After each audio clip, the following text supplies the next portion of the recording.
Yo, what's up, everybody? It's Chris or Silverkitty, and today I wanted to go over interface options and how to set up your interface for not only Arena but all aspects of the game. I'll just jump right into it. It should be pretty quick and simple. So I've just created a brand new character on some random realm. I've disabled all of my add-ons. We'll log in and set up the interface from scratch. So the first thing that I want to go over, if you only take one thing away from this, it's the spell queue window. So if we look in the chat here, I'm going to type in /dump GetCVar spell queue window. And when I type that into the chat, it's going to give me a value. So you can see the value here for me is 30. I think the default is 400. And what this means is when I cast an ability, if I then press a second ability within this value, so in my case 30, within 30 milliseconds of the first ability finishing, then it will queue up that ability, and when the first ability finishes, it will cast the second ability. This can be problematic if this value is much higher because it can lock in that second ability, and then you won't be able to react to anything new that's happened and change your mind. So if you're about to Crusader Strike and your healer gets stunned and you want to sank them, you are unable to because you've locked in that Crusader Strike because of this spell queue window. So what we're going to do is change our spell queue window to about 10 or 20 higher than what our world MS is. Right now I am in Paris, so my MS is much higher than usual. So I'm going to change my spell queue window to, instead of 30, I'll change it to 128. So I'm going to type in the chat /console spell queue window and then my value. So I'll put in 128. Now, if I type what we had before to check my spell queue window, it should be the updated value of 128, and there it is. Definitely change that, super important. All right, that's the spell queue window. So I'll just open up the interface options, and I'm just going to go down the list and talk about what I use and what's important. Starting off in controls, sticky targeting, you want to have this off. The reason you want to have this off is because let's say you're trying to use an ability on yourself, like a heal or something. If I am targeting a friendly and then the enemy team swaps to me and I need to heal myself, I can just click anywhere on the environment. It'll detarget whatever I've selected, and then I can cast. It'll automatically cast on myself. So pretty important. Auto dismount and flight. I personally like having this on. If I'm flying over a horde, I can quickly snipe them without pressing any extra buttons. Everything else is preference there. Combat, target of target, incredibly important. Seeing what your target is targeting is valuable information. You can see what your friendlies are attacking and help assist with that. You can see who enemies are attacking, so you know who you need to support. All of that kind of stuff. Do not flash screen at low health. This really bothers me, so I definitely have it not flash. It just feels like unnecessary clutter. Loss of control alerts. This feels really important. If you get polymorphed or something, you'll be able to see exactly how long that's going to last on your character. You won't be confused, like, why can't I cast anything right now? Because you're not looking specifically at your character. You get a big pop-up that shows you exactly why you can't do anything. Auto self-cast. This ties back into sticky targeting. Important to have on so that when you deselect any of your targets, you will automatically cast on yourself. Action bars. You want to have all your action bars on. No matter what class you play, you're going to have enough spells to fill your bars.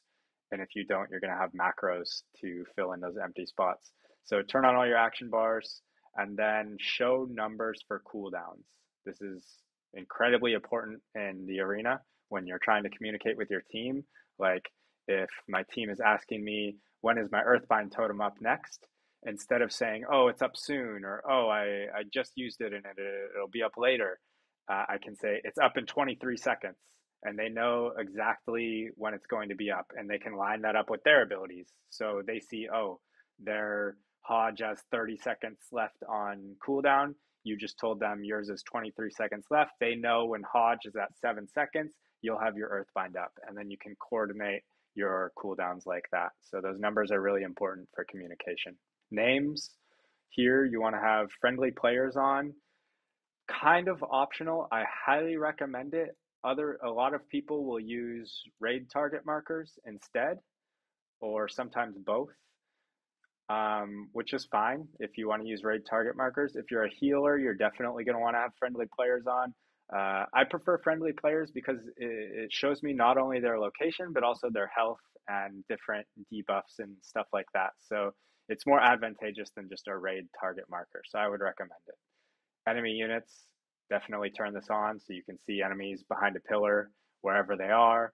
Minions used to be important.